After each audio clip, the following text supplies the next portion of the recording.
Beş Göz İttifaqı Xitayning josusluq harakatlari haqida ogohlantirdi. Albatta, davomli holatda anglab kelyapsizlar bu turdagi xabarni.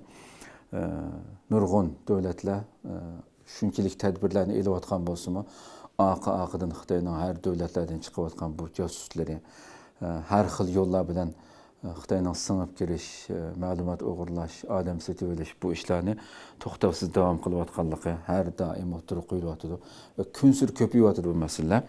Bu qatim Angliya, Amerika, Avstraliya, Kanada va Yangi Zelandiyaning istixborot organlaridan tashkil topgan Besh Ko'z ittifoqi birlikda e'lon qilgan bir qisqa dokumentda Xitoy josuslarining Upwork, Indeed, LinkedIn qatorliq xizmat izlash torbatlaridan foydalanib, saxta xizmat o'rni e'lonlarini tarqatayotganligini bildirdi. Ya'ni bu orqali tor orqali boshqalarni o'zininki xizmatiga saylash. Yani tafsilotli nurg'un masalalar tilg'ilingan buniki BBC'ning aloqador xabarida qayd qilinishicha, Besh Ko'z ittifoqi bu vaqtda ogohlantirib, Xitoy josuslarining strategik va taktikalik afzallikka ega maxfiy harbiy, siyosiy va iqtisodiy uchurlarga erishishga urinayotganligini, xizmatga iltimos qiluvchilarning keyinchi besimiga uchrab, Xitoy harbiy josuslik organlarining foydalanishi mumkin bo'lgan uchurlarni oshkorlashga majburlanishi mumkinligini ta'kidlagan. Besh Ko'z ittifoqining qisqa dokumentida Xitoy josuslarining to'g'ri saxta xizmatchi qabul qilish e'lonlarini chiqarib, ondan iltimos qiluvchilarning tarjim holini tasqash orqali foydalanish qimmati bor nomzodlarni tanlab chiqarganligi qayd qilingan.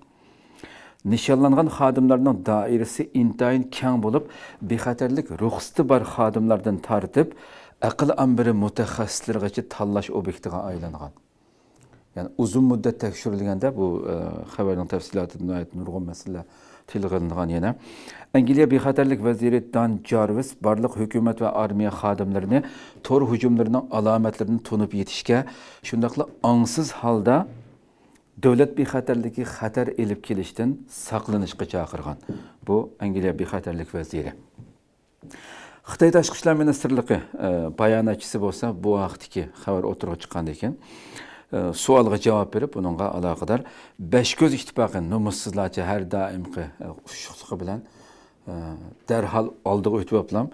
Besh Ko'z ittifoqining uzun yillardan buyon dunyoning har qaysi joylarida josuslik faoliyatlarini qanot yaydirayotganligi, ularning Xitoyni josuslik tahdidi bilan ayblashining kulkulik ekanligi haqida jor solgan. Ya bu nomussizlar bu kadar xijil bo'lishni bilmaydigan maxluqlar ki, yani bu yerda xabarning tafsilotida hattoki maxsus, yani rasmiy shu Xitoyning shundoq to'g'riga kirgizish uchun boshqalarni o'ziga josuslik qildirishga, setib olish uchun qilayotgan xizmatlarini, hattoki Amerikaning davlat xodimlarini, istixborot xodimlarini xizmat izlagan qiyofatda shunda e'lon bergizib, Xitoyning qanday to'g'riga ularni kirgizganligini yuzlarcha bu delillarni to'plaganligini tilga oldi. Hatto Xitoyning shu burun harbiy xizmatda o'tgan muhim yerlarda o'tib keyin pensiyaga chiqib ketganlarni asosli nishon qilib, bularni yuqori xizmat o'rni bilan maosh bilan ta'minlash orqali nurg'unlarni boshqalarni Xitoyga olib u yerda leksiya so'zlashga o'rlashtirish, uni buni qilish orqali asta qanday qiltaq tushirganligini, ammo istixborotning bularni tafsiliy holatda hatto ko'zni yumib turib Xitoyning shu bunun keyin ekanligini isbotlash uchun yillarcha davom qilgan bir tekshirish ekanligi o'tirib qo'yilgan hamda.